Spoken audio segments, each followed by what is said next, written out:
A few years ago, I had lunch with a very senior lawyer in Hong Kong, head of one of the biggest legal groups in Hong Kong. And I asked him a question. Hong Kong judges claim our legal system is as good as those in the Western world. Is that true? No, he said, absolutely not. It surprised me.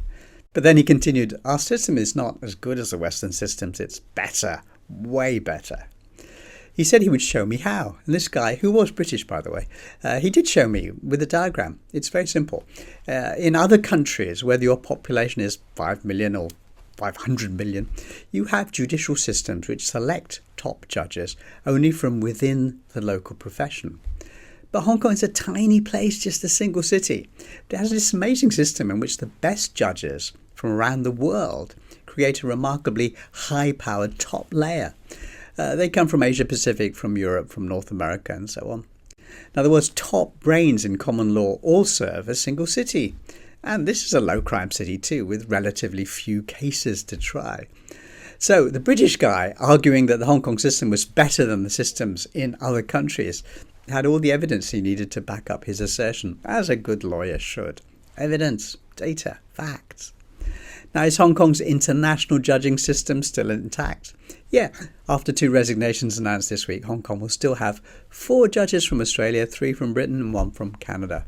So Hong Kong will still be far more international than the legal systems in, well, any Western nation, that's for sure. So far, so logical. But here's where things get amusing. When Hong Kong was run by white males, i.e. before 1997, the UK said that this incredible international judging system was the ultimate example of how brilliantly Hong Kong was managed. And they expressed fears that when non-white people would be running Hong Kong, these judges would surely be removed, swept away, which would be a tragedy for the city. But what happened? China let the foreign judges stay in place. Not only that, but it added new ones, very senior ones. Literally, the top judges in the UK were added to the list. What was the result of this? Well, Hong Kong's ranking in global legal indexes went up after the British left. Hong Kong's ranking became higher than many Western countries. Still is. Now, in recent years, the West's demonization budgets have increased tremendously. So now the anti-Chinese mob in London have had to rapidly change their positions. They had to switch from "this international system is the crown jewel of Hong Kong's legal success and must be maintained" to "this international system is just awful, must be stopped immediately." It's actually been pretty funny to see them do this kind of like complete backflip. Today we've got 2 lots of professional demonizers working on this. One, of course, is the journalists, and the other is the anti-China activist groups. See this news report? It's in the Times of London today. The headline says, Lord Sumption quits Hong Kong amid crackdown fears. And the text says that 2 judges have resigned amid mounting concerns over China's crackdown on free speech in the territory. The implication is that judges can no longer speak freely, and it's all China's fault. But what have those judges actually said?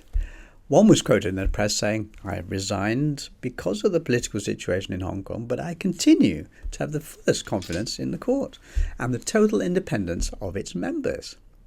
And the last time the other judge spoke on this topic, he said that overseas judges will serve the cause of justice better by participating in the work of Hong Kong's courts. He added, "As a Hong Kong judge, I serve Hong Kong people. I must be guided by their interests and not by the wishes of UK politicians." Well said, that man. Why have they really resigned? Because the British government has been pressurising judges to resign. This is not a secret. Everybody knows it. The UK made Supreme Court President Lord Robert Reid and Vice President Lord Patrick Hodge resign from the Hong Kong courts in 2022. And the UK has been leaning on others to do the same. I don't know exactly how they lean on people. You know, it might be sort of like, "Nice wig, mate. We'll be shamed if something happened to it." Know what I mean? Maybe like that. I don't know. Anyway, the other group of demonizers are the non-government anti-China people like Hong Kong Watch. Now, that group said, "Hong Kong Watch welcomes Lord Collins and Lord Sumption standing down from Hong Kong's Court of Final Appeal due to the alarming political situation in the city." Now, people who actually live in Hong Kong, like the reporters at Transit Jam, for example, gave the logical response. Why on earth is this a good thing? Losing foreign judges from the CFA does not help Hong Kong or human rights in the slightest. And that is the key. The UK wants the judges to go so they can harm Hong Kong.